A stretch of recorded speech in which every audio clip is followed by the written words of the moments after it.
Jean-Todt, first to say it's an honor to have you here as a guest in our show. Tell me, there's a lot going on talking about the future. Also in the Geneva on the Motor Show, there was a lot about autonomous driving. What do you think autonomous driving will bring to the game and how the traffic will change in the future? I mean, it is true, it's a lot of talks about connected car, autonomous car, and clearly some countries will be able in the future to enjoy this kind of technology, but it will take time.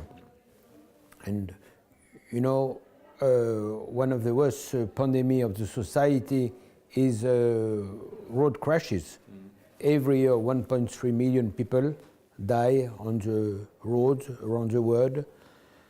50 million people are injured. It's the number one cause of mortality for youth between 14 to 29 years old age.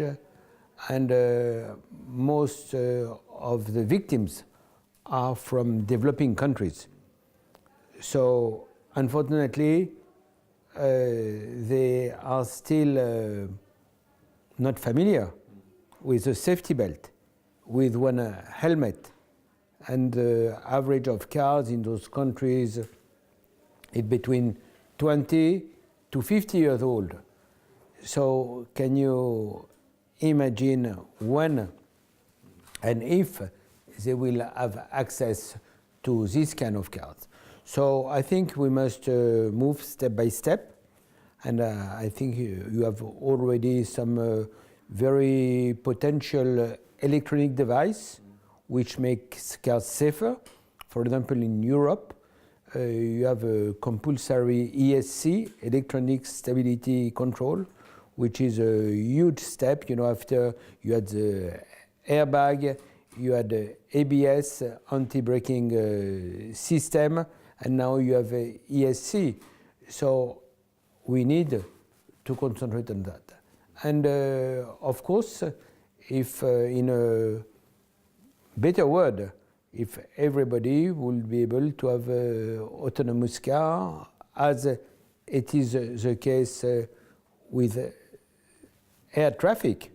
You know, most of the planes now are autonomous airplane. You know, and of course you see that traffic in the air is probably the safest, and it happens very rarely that there is a strong crash. Of course, if there is an air crash, the consequences are terrible, and all the world speaks about it. But every day you have the equivalent of 10 big planes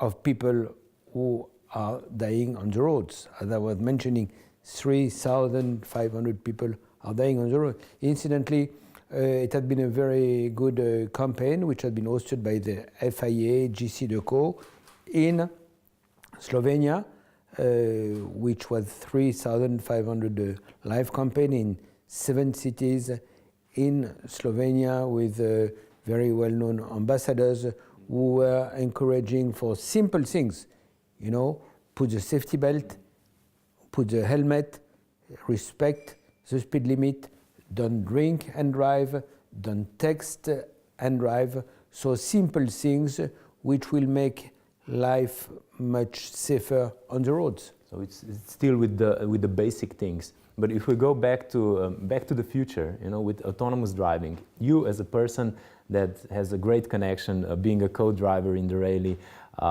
being a CEO in a Formula One racing team, how do you feel about the cars that will have no steering wheel? But you know, it doesn't mean I mean on a circuit racing, rally racing, you will still have I know, but, a normal car. You know, but then I mean on the car, if it can make it safer, it will be absolutely great. But as I said, you have so many things which needs to be also addressed. You know, for example, traffic congestions is something which is penalizing the life of all citizens, you know, to go to work, to come back to work at the rush hours, I mean, it's very difficult. So you lose energy, you lose time, you lose money, and you create pollution. So I think it's very important that we do concentrate on real facts, that we are very pragmatic about the situation. But so again, it is true, we're talking about a new energy, you know, not only autonomous car, connected car, but we're talking about electric car. We're talking about hydrogen car, because we need to think how to make cars more healthy for the society, and that's part of it. You already mentioned it, the social economical losses that we get from the traffic all around, not just Europe, all around the world. How can we be able to fight that? I mean, you know, I mean, we have the prescriptions. It's around education, and we had this very interesting meeting this morning with the transport minister, with the education minister, with the interior minister, and we addressed that. And I feel I commend the work which is done in Slovenia to address that and to put that on top of the list. But I said we have the prescription. It's around education, around law enforcement, the vehicles, the road infrastructures, and the post-crash care. And if we manage to do that, I mean, you will be able to achieve, because, I mean, you have ambitious targets, which is to drop by 35% the number of victims on the road by 2022. But I'm convinced, I'm very optimistic that you can achieve that, as you have been achieving sensational results since the last 30 years by addressing the problem of road crashes on the road. If we talk a little bit about racing as well, it is changing, you know, with all the electric vehicles, the Formula E as well. Does it bring racing and games in that perspective back to the cities? Will it be able to do that? You know, I will say it's we are talking about developing action for road safety, developing actions to make life safer for any road users. So we must also develop our vision on racing. And we still have, you know, with probably evolution on regulation on Formula One, on endurance championship, on World Rally Championship, and we have been creating new categories of motorsport. And amongst the new category of motorsport, we have Formula E. Formula E, nobody was talking about electric car 10 years ago. And now it's something which we feel is very well adapted for cities, and that's why we wanted to introduce a single-seater category with electric technology in the cities to encourage people to buy electric car in the cities. Because, I mean, it will be much more comfortable for everybody. No pollution, no noise.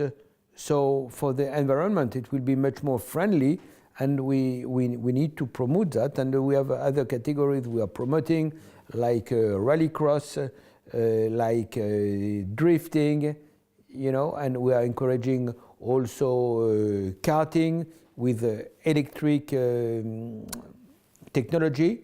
So it's, you know, what is fascinating is the evolution of motoring over the last century. And when you see what was a car 100 years ago, what is a car now, you must have a vision what should be a car in the next 10, 20, 30 years. But just between the two of us, don't you miss a little bit, you know, the smell of a petrol engine or the sound of it? But you know, I still have it. I mean, it's not. I mean, it's simply different, you know. And you know, I've had passion for cars since more than 50 years. I mean, as you said, I've been involved in all the categories of motorsport at different levels, as a co-driver, as a team director in rallying, in a cross-country rally, in endurance, Formula One. Now I'm the president of the FIA and I'm the UN Secretary General Special Envoy for Road Safety. So I think I'm probably privileged to have exercised so many responsibilities in a world where I have a passion. And just for the end, to conclude, do you think that the smart cities, the smart cars, all the assistants will make the drivers, not so smart, as everything around us will be smart, Not, not I so really much wish that aware about the traffic. I do believe a lot in smart cities. And for me it's absolutely essential because it's linking environment, it's mayors of the big cities around the world. You must bear in mind that at the moment you have about 50% of the population which is living in cities. And by 2030, by 2050, we will have about 2/3 of the population living in cities around the world. So can you imagine the comfort of life or the discomfort of life if you spend so much time in traffic, in congestion? I mean, it's something which is really making life to all the families, having something to do with cities. So I'm very much in favor of developing smart cities, and it's a work for everybody. Everybody should join the club and try to address smart cities, and that's what we are doing, and I'm fascinated by that. It's really a game changer to address it, because we must not forget also that every year you have more vehicles. In about 40 years, the number of vehicles have been multiplied by 3. And I mean, this trend will still be increasing because we will have more people living in the cities. That's why, we have to have a full review of how the cities are organized. And I think it's a fantastic challenge. Bringing the city, the inner city, back to the people, and on the other side, banning the traffic from it.